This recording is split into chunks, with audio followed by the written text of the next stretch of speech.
And there we are, after many hours of delay at the border, several days of travel, Dominic Nicholls and I are here, in Ukraine. I'm Sophie Coe, and this is Ukraine, the latest. It's Monday, the 25th of July, day 152, and today is a very special episode. In fact, it's going to be a very special week. On Sunday, our usual host David Knowles and our defence and security editor Dom Nicholls travelled to Poland, and today they made their way across the border into Ukraine to report from the ground. This hideous and barbaric venture of Vladimir Putin must end in failure. Nobody's going to break us. We're strong. We're Ukrainians.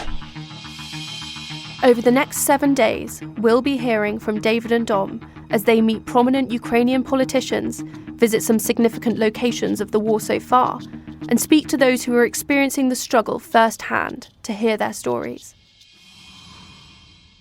We begin with David's first report from the Polish city of Warsaw, which sits 400 miles from the Ukrainian border. Hi everyone, it's David Knowles from Ukraine, the latest here. You can probably hear that I'm not actually in the studio in London at the moment. In fact, earlier today I was in the old town of Warsaw, the capital of Poland, on our journey east to Ukraine. The old town, I was in the main square, had a little wander about. It's an absolutely beautiful place on a summer's evening. There are children's entertainers, there are balloon sellers, there's ice cream stalls, the restaurants and the bars are packed. And it's just an incredibly beautiful place with the sky blue as anything overhead. There's just two observations and reflections, neither original but potentially worth bearing in mind, that I wanted to bring up. One is that as I was sitting there in the square looking around, all of the buildings are absolutely beautiful. None of them are the same colour. In the old town there'll be a blue one followed by something in terracotta, followed by something in a more sandy colour, all about 4 or 5 stories high. But the crucial thing to remember about Warsaw's old town is that most of it isn't actually quite literally that old. It was rebuilt in the 1950s. After the Second World War, around 85% of its buildings were destroyed, first by the Nazi war machine and then by the Red Army as they pushed west towards Germany. So in the 50s, the Warsaw natives came together and built their old town again from old photos and any architectural plans they could salvage. It was an act of supreme love for the city they held so dear, and the result now, 70 years on, is spellbinding. And I think that's interesting for 2 reasons. First is that we know that the Central European states have been huge supporters of Ukraine during this war. So Lithuania, Estonia, Latvia have sent a lot of military material and helped Ukraine a lot. In Central Europe, it's been the Czech Republic, Slovakia, and of course Poland, who've taken in more Ukrainian refugees than anywhere else in Europe. Further north, Finland and Sweden have joined NATO, or joining NATO. And being in Warsaw's old town sort of shows you why. The Poles have experience of what Russian occupation looked like. Their cities were ruined. As I said, Warsaw's old town lost 85% of its buildings. And until 1991, with the end of the Soviet Union, it was in many ways an occupied country. So Poles look east and they think that could be us, and certainly until very recently, within living memory, it was us. So being here really does give you that sense, which is potentially not palpable if you're like me from Western Europe. Of course, the United Kingdom has its own stories of the Second World War, and it does live in popular imagination, but London was bombed, of course, but it was never occupied. The other thing, I think, which is an interesting thing to bear in mind, is that being a reconstruction, there's something, of course, Poles would love their old city back, but that's quite literally impossible. But what they've built is something incredibly beautiful. And when you look at the Ukraine war, we know that Ukrainian cities, I'm thinking in particular of Mariupol, been razed to the ground in many cases, in many areas, by Russian artillery. In the future, when the war is over, these places will be rebuilt, and if it's the Ukrainians doing the rebuilding, then the old town of Warsaw offers a model for this. Maybe people won't want to recreate exactly what was there. Maybe they'll feel that you can't recreate the past, no matter how accurately you do it. But there is a way. Poland and Warsaw has shown that way. So I just thought those are 2 interesting things potentially to bear in mind. So I'm recording this in my hotel room just down the road from Warsaw's airport. Dominic Nicholls is on his way in. Dominic Nicholls, the Telegraph's defence and security editor, has been off for 2 weeks. He's joining me in the hotel before the long drive to the border and then to Kyiv tomorrow.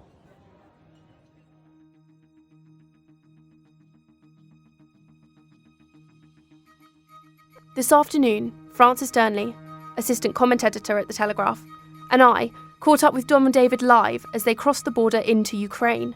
Before our regular updates, here's what they had to say on the first 24 hours of their trip.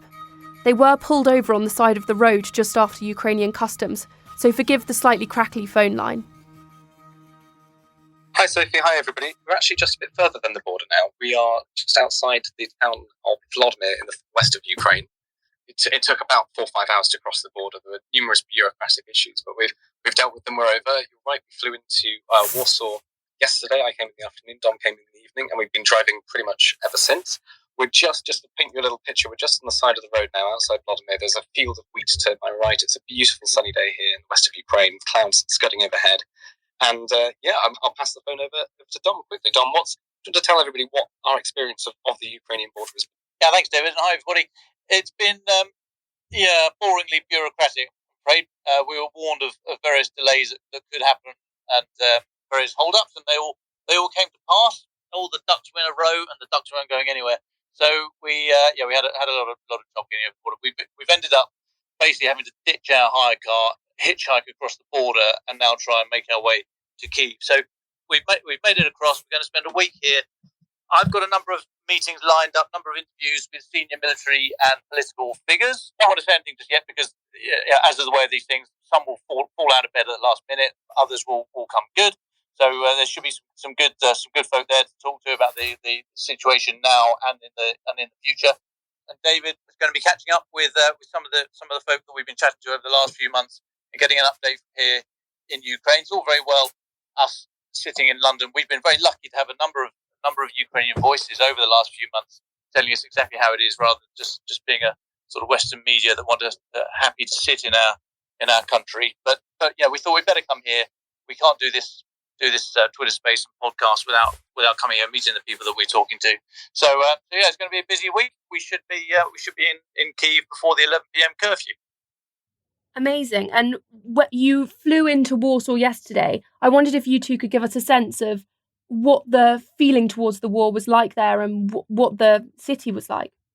Well, first of all, I'd just say that we are only here a week, so it's going to be difficult for us to do more than scratch the surface. I mean, we'll do our absolute best, talk to as many people as possible.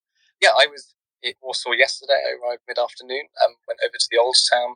I've been there once before as a sort of sprightly 15-year-old, and it was great to go back. It's a wonderful, beautiful city. In terms of the war, there are sort of signs everywhere, I think. I mean, you can see the Ukrainian flags in the window. There are children's entertainers dressed as sort of giant furry animals who are collecting money with a Polish flag and a Ukrainian flag. So there are sort of, if you sort of scratch at it, there are signs of what's happening in the East and how that's affecting Polish society. Glad to hear you've both made it safely. I know we've been sending a few messages to your way and back and forth this morning. Just sort of thinking ahead to the drive to Kyiv, how long is that going to take, and what do you expect to see on the way? Well, I feel quite guilty because I don't drive. So I'll be looking out the window and looking at it just to get a sense of the country, really, to get a sense of how, especially in the West, how much the war is impacting on what we see. Will we see military convoys? Will we see the checkpoints? I think it's about, what is it, Dom? I think it's about 5 hours from now. Is that right? Yeah, so we should get there before the curfew in the evening. And yeah, it's going to be a very long drive. It's been a very long day. We woke up at 6 o'clock in the morning already, so we're pretty shattered. And I was wondering if one of you could give me a sense of what it was like, the atmosphere was like at the border. We saw those photos in the early days of it looking very, very hectic, hordes of people trying to go through gates. What was the atmosphere there now? Well, when we first tried to get across, it was relatively quiet. That's when we were told, no, sorry guys, you can't take that car across. We had to sort of go back and think again. It was very quiet. And then when we came back and tried to cross on foot, it's got a lot busier. There's a bus service that goes across. There's quite a few Poles and Ukrainians going back and forth. It was very. I mean, the lines are incredibly long. It's a very hot day here in the west of Ukraine, and so you did feel slightly sorry for the drivers and everybody waiting. And when you landed in Poland, I know yesterday that you saw a lot of, a certain amount of anti-Russian wares for sale, David. I wondered if you could tell us a bit more about that. Sure, yeah. So these are the anti-Putin toilet rolls are on sale at some of the street stalls in Warsaw. Actually, chatting to one of our Ukrainian friends who told us that actually these Putin bog rolls, and it's a picture of Vladimir Putin on the front, and it tells Putin, let's say, where to go. I won't use that language, but it tells Putin where to go. That's actually been on sale in Ukraine for a while. It's an old thing. But it was interesting seeing that again come to the surface in Warsaw. That in terms of what's being sold to tourists, it's not just hats and pins and so on and so forth. It's also this very anti-Putin paraphernalia as well. Thanks, David. And just one more for you, Dom, from me. I know that you've had 2 weeks away from the podcast, and I'm sure you're all caught up in being very much in the situation at the moment rather than outside of it. But was there anything on the strategic side of things that you wanted to mention today? Yeah, thanks. Well, I mean, the focus of many of my questions for the people I'm going to be speaking to this week will be where we are in the war, and are we about to see Europe's biggest ever Jenga competition? So what I mean by that, the war at the moment is somewhat calcified in the east and the north. The Donbass is really not moving much at all, partly because of the long-range fires, mainly HIMARS and other MLRS delivered from the Ukrainians, are destroying fuel dumps, ammo dumps, command and control nodes, and long-range artillery pieces themselves in the east. So Donbass is not really doing much. But down in the Kherson region, there have been a number of limited counterattacks from Ukraine. And as I said, a bit like Jenga, when you sort of have to nudge around and find which of the blocks are rock solid and which are about to give, and you can sort of then sort of tickle those ones out. I think that's going to happen soon, if not it already started in the Kherson region. I think the Ukrainian counterattacks are looking for those points of weakness. They are looking for the areas of the Russian military footprint that are least likely to be able to hold its ground, and they will reinforce that success. In military terms, you don't reinforce failure, you reinforce success. So you keep going and you back the axis that's having the most success. So I think we're about to see a lot of movement in the south. We've seen some preparatory strikes in the south. We think HIMARS delivered on the bridges that are cutting the only portion of the Russian military force to be north and west of the Dnipro River. So the bridges there have been under attack. They haven't dropped the bridges, but they don't really need to. They just need to put enough holes in them such that they are not viable for very heavy logistic vehicles and warfighting vehicles. So they need to deny those bridges, deny the use of those bridges for the Russian military, whilst leaving them open for civilian traffic that want to get out, and also for their own traffic, Ukraine's own traffic, when they hopefully move in to retake those areas. So I think there's been some preparatory strikes in the south, and I think we're about to see a lot more of this sort of military Jenga. And it does look like Ukrainian tactics or Ukrainian strategy seems to have been to hold and bleed the Russian military in the east, and then prepare for a general advance in the south. But that's what I think it looks like, and that's what I'll be asking the various folk that I'll be meeting this week. If I could just ask as well, Dom, there's obviously been a lot of conversation in recent days around this grain deal. Just wondering what your general thoughts are on it being signed, and then sort of some suggestions perhaps that it's maybe already been broken by the Russians. What do you think is the strategic significance of that? Well, we've talked about it for a long time, and the difficulty was that the whole grain situation can only happen with Russia's permission. And it's horrible. I hate using the word permission, because that it allows Russia a vote that they don't have the right to hold. But I mean, that's the situation. So Russia will only allow this for some quid pro quo themselves, and we think they're going to be asking for sanctions relief or something else. This could also be just buying time in a geostrategic point of view. So what the big weakness at the moment, or the big vulnerability for Ukraine, is the international support helping and supplying President Zelensky's government.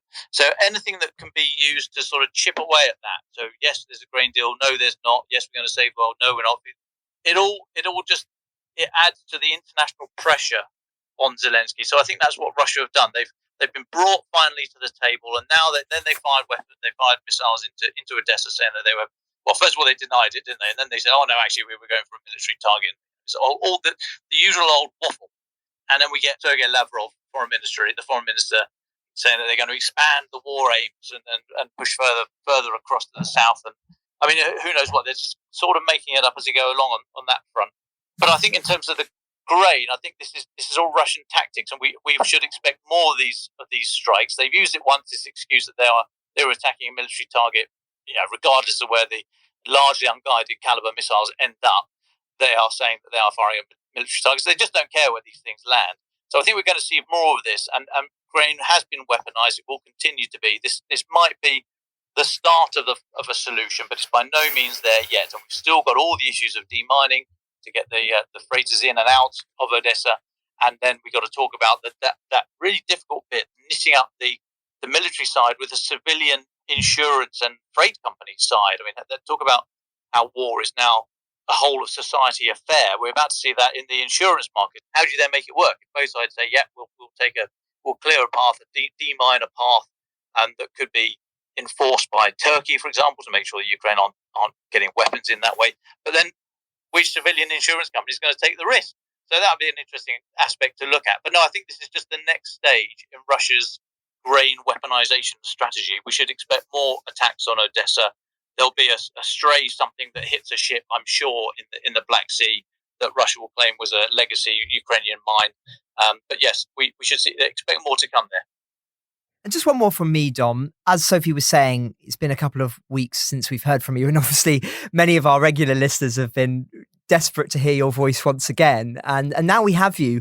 Is there anything else that struck you about the last couple of weeks? Any stories that you thought that were particularly interesting, big or small, that caught your eye that you wanted to comment on? Well, I mean, I think the big story for the last few weeks has been the effect of HIMARS and the other multiple launch rocket systems that have been flowing in from the west. I mean, the accuracy, the range is impressive. The accuracy is just off the clocks. I mean, that really has brought the weight of fire coming back from the Russian side down to a trickle, unlike anything it was a few weeks ago.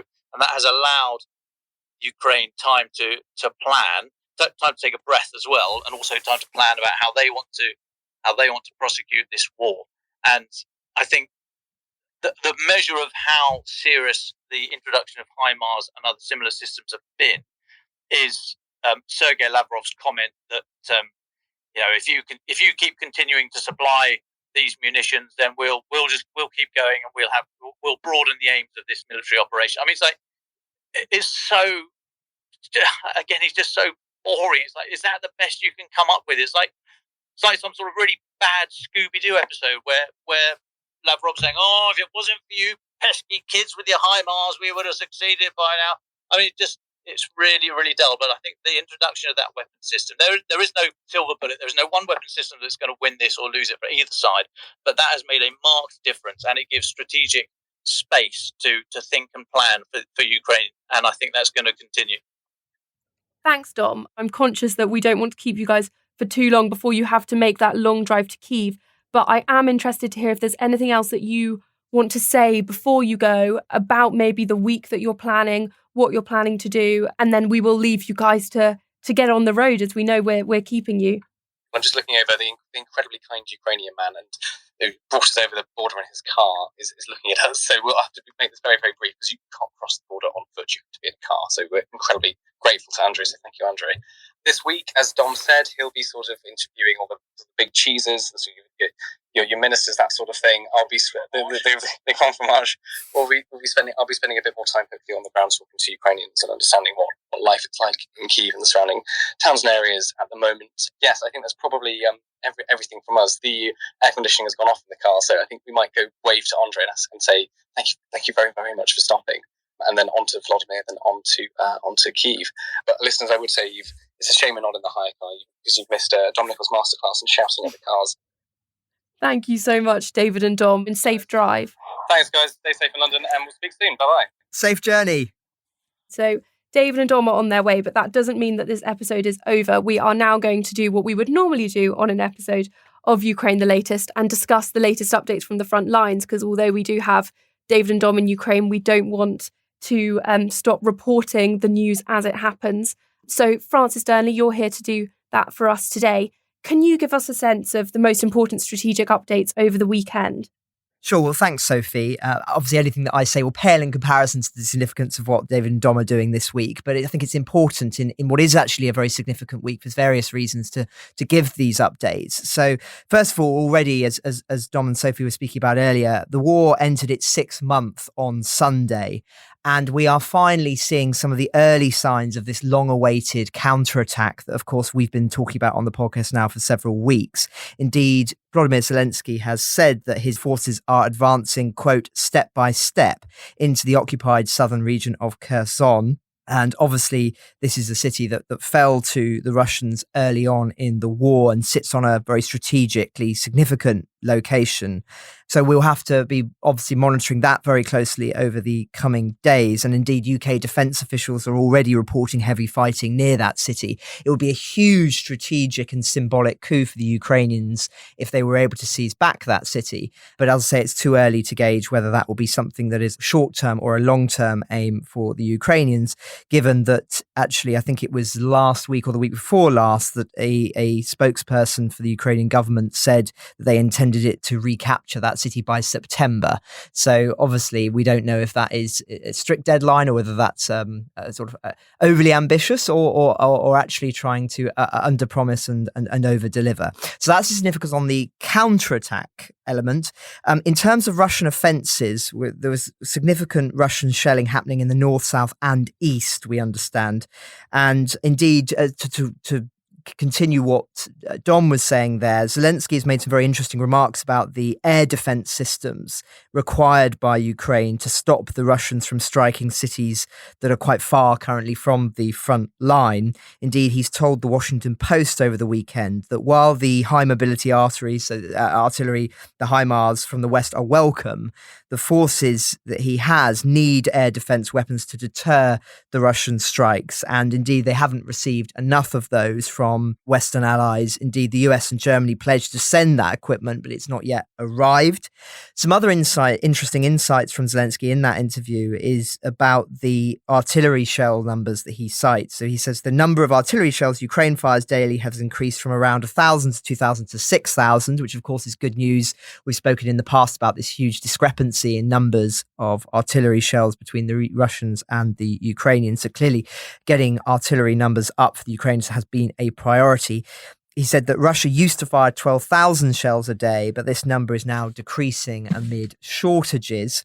In addition, he revealed as well that at the peak of fighting, Ukraine was losing up to 200 troops a day, which was the number that we were reporting, although obviously that was uncertain. But now he's claiming that the daily fatalities have fallen to around 30.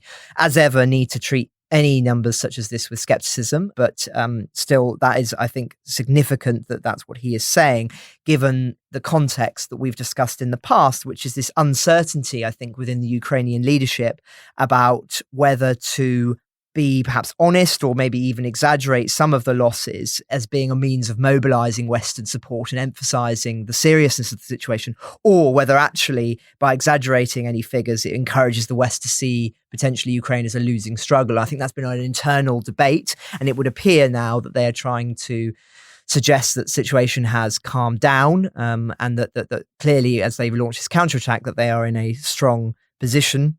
Finally, President Zelensky went on to say that a ceasefire with Russia, which does not allow Ukraine to reclaim occupied territory, would be unacceptable. So reiterating his very strong line that he has been saying since the very beginning.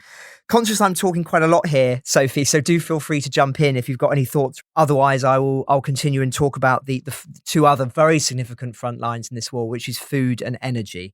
I would be interested to hear about the grain deal, because Dom was mentioning that earlier and the significance of it. We've seen it coming, but we've already had some skepticism this morning, as you said earlier, that it might have been broken.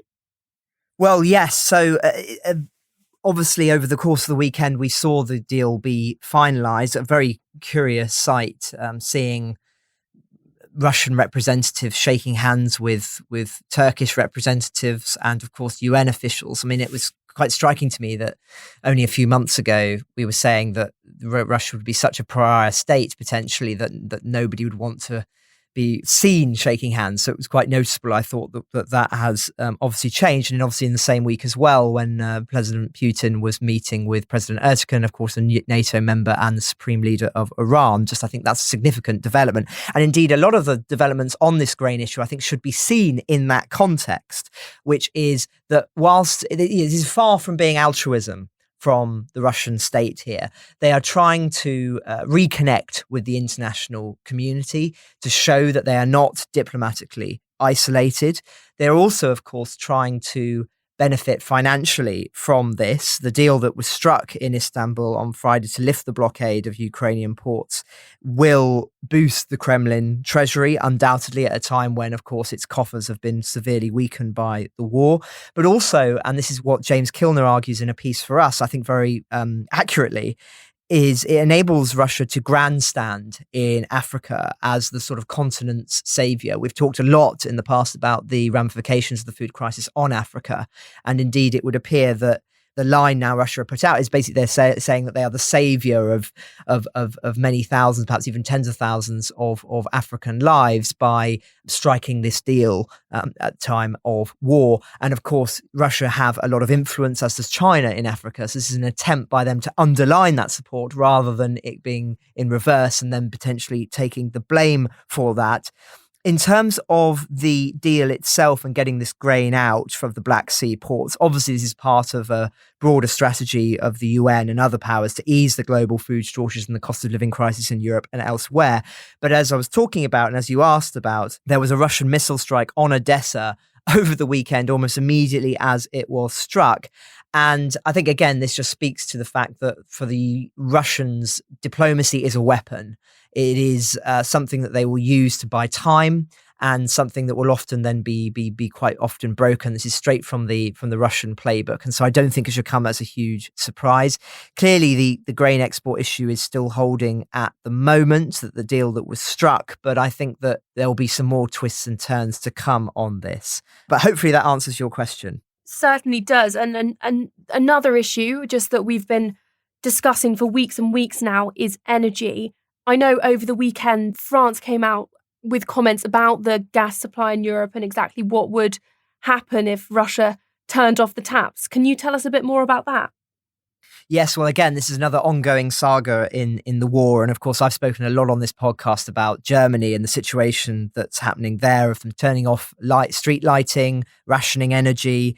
And I spoke, I think it was on Friday or perhaps Thursday last week, about this strategy pursued by the European Union of setting out uniform targets of the reduction of gas consumption in Europe, regardless of any one country's reliance on Russian oil and gas. And indeed, you can imagine that this has been rather controversial, to say the least. Why should a country that has not been reliant on Russian gas still be reducing its consumption by 15%? It's considered very, very unfair. And unexpectedly, there has now been some developments in this space. So France has come out saying it is against this strategy of uniform gas reduction in Europe, against the setting of uniform targets. It says that export capabilities of each country must be taken into account, and effectively saying that they would battle against this move by the Commission, which is interesting given that usually France and Germany are the shapers of the EU policy. So clearly this speaks to the disagreements there. Spain, Portugal and Greece were also among those countries that are openly hostile to the proposal, but it's France that is among the several more countries to express reservations. And of course, being one of Europe's major economies, no doubt this will make bureaucrats in Brussels sort of wake up and take notice of this. But of course, we haven't heard yet what their response is. And I think that they will be pretty firm on this because they don't want to show that there is quite perhaps as much disagreement in Europe as there currently is. Thank you, Francis. I know we've raced through the updates today after that conversation with David and Dom in Ukraine, but there is one final very significant update, certainly for us here in the UK, that's just broken in the last hour or so, and that is in relation to the Eurovision Song Contest, which obviously Ukraine won this year in 2022. Could you tell us a little bit more about what's happened there? Well, yes, a bit of a lighter story on which to end. So we understand that the UK will now host Eurovision in 2023 on behalf of Ukraine. Tim Davie, the Director General of the BBC, has said, and I quote, "It is a matter of great regret that our colleagues and friends in Ukraine are not able to host the 2023 Eurovision Song Contest. Being asked to host the largest and most complex music competition in the world is a great privilege. The BBC is committed to making the event a true reflection of Ukrainian culture alongside showcasing the diversity of British music and creativity." And indeed, we're expecting there to be lots of cities that will make bids for that. And I think it's just the reason it's worth mentioning is, of course, that there are so many different fronts of this war: military, energy, food, but also the information battle and the battle for hearts and minds, which, as we've spoken about many, many times, the Ukrainians have been particularly successful at mobilizing on social media and everything else. And clearly the Ukrainian victory in the Eurovision Song Contest was a big part of showing the wider world and also in Europe that Ukraine is not alone. And so I think that it's right to mention it. It may for some people just seem like a sort of frivolous competition that's rather silly, but actually it's viewed by hundreds of millions of people around the world and is a part of the cultural calendar. And so this will no doubt be of significance, and I hope that the UK does it justice. Yes, we will obviously keep everyone updated, not just on the plans for Eurovision, but on Britain's relationship with Ukraine, as we have heard that sources are saying that Boris Johnson will go out one more time as well as his premiership comes to an end. So we will keep people updated on that. I think, Francis, unless you have anything more to say, that is the end of a jam-packed episode. Did you have anything else you wanted to leave our listeners with? Well, I should say that I hope to go to Eurovision. It's never been hosted by the UK in my life. Actually, no, that's not quite true. I think we won in 1997, didn't we? So it has been hosted once in my lifetime, but I would intend to go, and obviously seeing Ukraine being at the front and centre of that will be part of my motivation to do so. So if anyone from Eurovision is listening to this, then do please get in touch. I'd love a ticket, as I'm sure many of us would. Ukraine, the Latest is an original podcast from The Telegraph. To stay on top of all of our Ukraine news, analysis and dispatches from the ground, subscribe to The Telegraph. You can get your first 30 days completely free at telegraph.co.uk/audio, or sign up to Dispatches, our Ukraine newsletter, which brings stories from our award-winning foreign correspondents straight to your inbox. You can listen to this conversation live at 1 p.m. each weekday on Twitter Spaces. Follow The Telegraph on Twitter so that you don't miss it. David and Dom aim to join us every day, live from Ukraine. If you enjoyed this podcast, please consider following Ukraine the Latest on your preferred podcast app. And, if you have a moment, leave a review, as it helps others find the show.